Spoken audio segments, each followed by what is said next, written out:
som ni lenga hinna lum som tu ni kipa in lomin katin so ve ta phat theina hallelujah tin zailan ka oi si hallelujah Jehovah pathen hi jesu hi mitin in namin thang va na le va chaina so dan lo piki pon na hi sing dingin nangin tin so Emmanuel pi sing in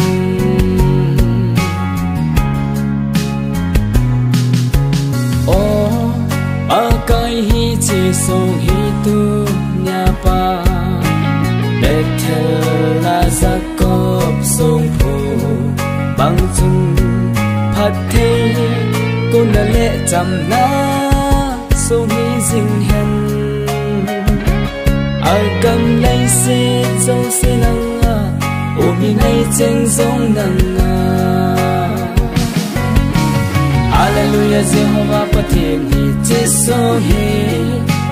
mitin in namin thang va na le va chaina so dan lo piki pon na hi sing dingin nangin tin so Emmanuel pi sing in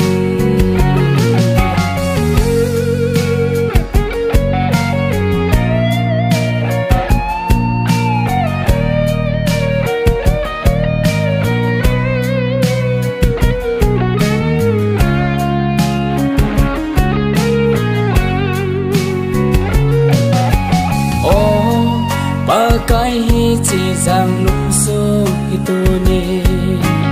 in ngày lốt nan lệ kia lung khát na chăm na lệ lung môn còn na hi xin riêng hen áo phang khót gió ham giang phật nan hin lô dim hen hallelujah Jehovah pathen hi jesu hi mitin in namin thang va na le va chaina so dan lo piki pon na hi sing dingin nangin tin so Emmanuel pi sing in dan lo piki pon na hi sing dingin nangin tin so Emmanuel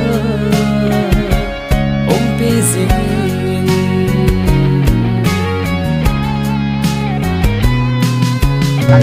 Pak, pakai lauk kita sana.